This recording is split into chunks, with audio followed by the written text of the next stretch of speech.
Good afternoon. My name is Andy Hallman.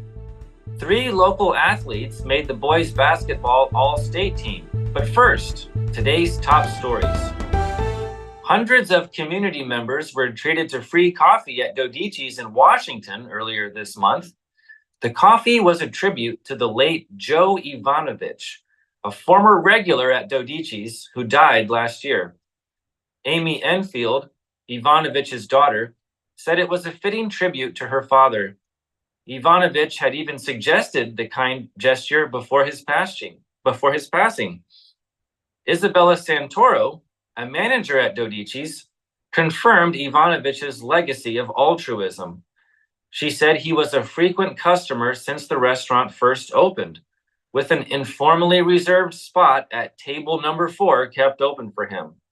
He often put others' bills on his own tab and was well known by staff as a polite guest and excellent tipper. Santoro said the event was a hit, bringing hundreds of visitors to the coffee shop, and that, by her count, 344 cups of coffee were given away in Ivanovich's name. Drivers coming from the south into Washington are now greeted with a flashy new sign that was just installed near the business park along Highway 1. The signage is the result of a collaborative effort to promote local tourism from Washington's Hotel Motel Tax Committee and its Chamber of Commerce. Funding for the sign came from the Washington County Riverboat Foundation, Washington Betterment Foundation, and the Hotel Motel Tax. It's the first of several new signs slated for installation around Washington this year, including 13 wayfinding markers and another welcome sign along Highway 92 east of town. Washington Chamber of Commerce Director Michelle Redlinger said it was exciting to see the teamwork pay off, noting that the sign is more than just a marker and that it symbolizes Washington's commitment to hospitality and community pride. Mount Pleasant is gearing up to host an overnight RAGBRAI stop on July 26th. Local officials announced that they had settled on a theme to promote the stop, and that is Make Yourself at Home. Organizers said the theme fits what they want visitors from all over the country to feel when they stay in Mount Pleasant, just before making the final leg of their trip to Burlington, where they will dip their bicycle tires in the Mississippi River. As one of 8 overnight stops along the route in July, Chamber of Commerce Executive Vice President Rachel Lindeen said there isn't a lot of information to release about the ride just yet. Lindeen said the complete route for RAGBRAI should be released next month. Until then, she shares the community's excitement and looks forward to announcing more information. Those in and around the Mount Pleasant community this weekend will find multiple opportunities to celebrate St. Patrick's Day, but the Governor's Traffic Safety Bureau encourages them to do so safely. Unfortunately, St. Patrick's Day weekend tends to see an uptick in fatal accidents. The Iowa Department of Public Safety said there were 26 fatalities on Iowa roads last March, and that almost 40% occurred during the week of St. Patrick's Day.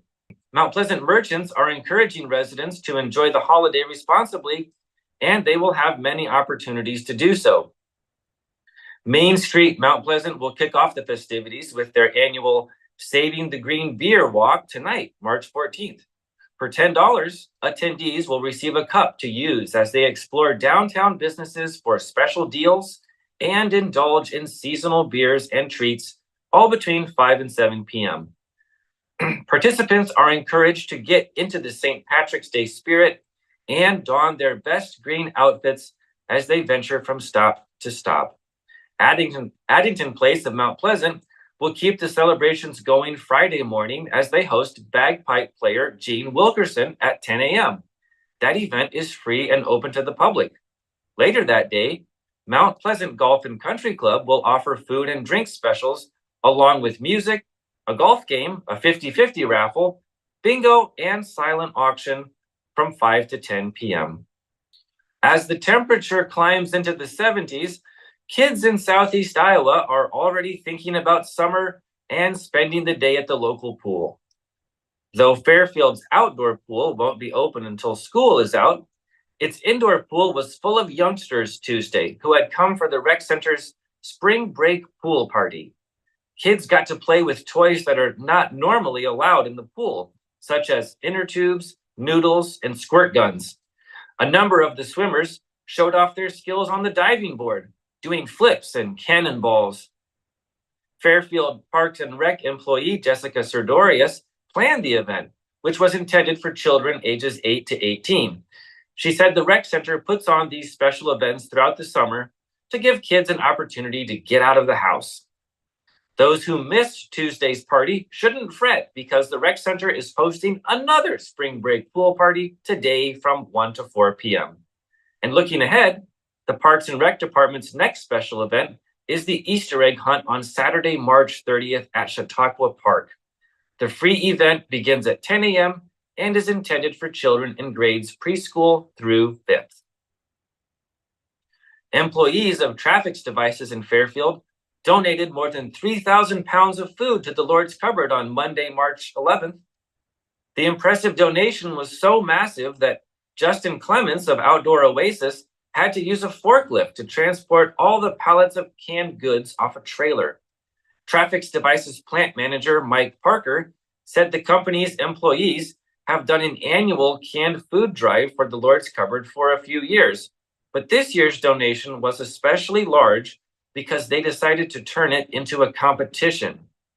In mid-February, Parker was disappointed that Traffic's food drive for the Lord's Cupboard was going slow, so he made a change. He informed the company's 150 employees that he and a few other managers were forming a team, and that any department that donated more than his team would get a pizza party. Luckily for Parker, none of the departments beat his team. Manufacturing manager Alex Dobraska said the competition was a brilliant idea because the employees could see how much their department had raised compared to the other departments. Dobraska said that as soon as the employees saw the other departments' boxes filling up, they would fill up their own box even more. Those are today's top stories. We'll take a short break, and when we come back, we'll hear about the 3 local athletes named to the boys basketball all-state team. In the heart of rural Iowa, where community matters most, the connections we make are made to last. Meet KCTC, your hometown internet, phone, and TV provider. At KCTC, we're not just about technology, we're about people. Our dedicated team are your neighbors, committed to bringing you top-tier services right where you live.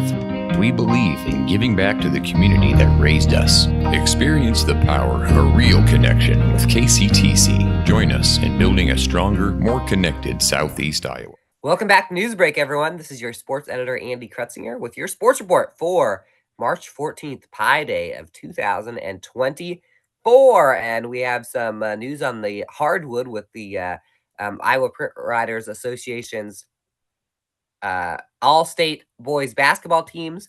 They came out on Tuesday morning, and we have 3 area athletes on the list, starting with a first-teamer in Winfield Mount Union senior Cam Buffington.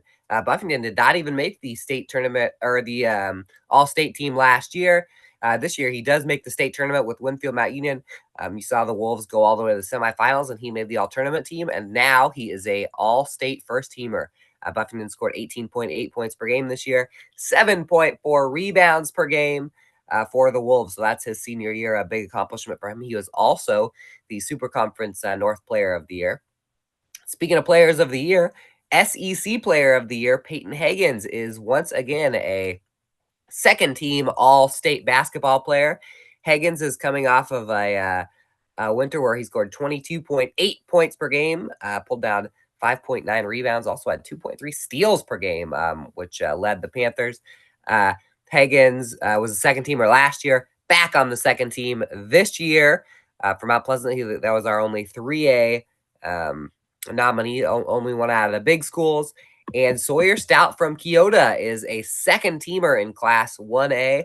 As we all know, Stout led Keota to an undefeated season up until the sub-state semifinals, scoring 20.9 points per game and dishing out 2.1 assists. He is also making his debut on the state tournament team. So congratulations to those 3 athletes, all seniors, all have played their last basketball game in a high school uniform, and all in the all-state team. In the college ranks, we do have a little college basketball tournament action, which starts today for the Iowa Hawkeyes and the Iowa State Cyclones. Big Ten tournament started yesterday. Big 12 tournament started yesterday, but Iowa and Iowa State kick off today, Thursday. Iowa plays Ohio State at 5:30. Hawkeyes probably need 1 or 2 wins to get into the NCAA tournament, probably 2. And Iowa State plays Kansas State at 6:00 p.m. Hawkeye women won the Big Ten women's tournament last week, and the Iowa State women got second. They'll both be in the NCAA tournament. And the NCAA tournaments begin next week with Selection Sunday here, only in a handful of days now, 4 days away. Everyone needs to join the Southeast Iowa Union Sports pages NCAA bracket challenges. We will post them on our Twitter at Union Sports page, and we'll talk about them on Tuesdays, Southeast Iowa Union Sports Talk Live.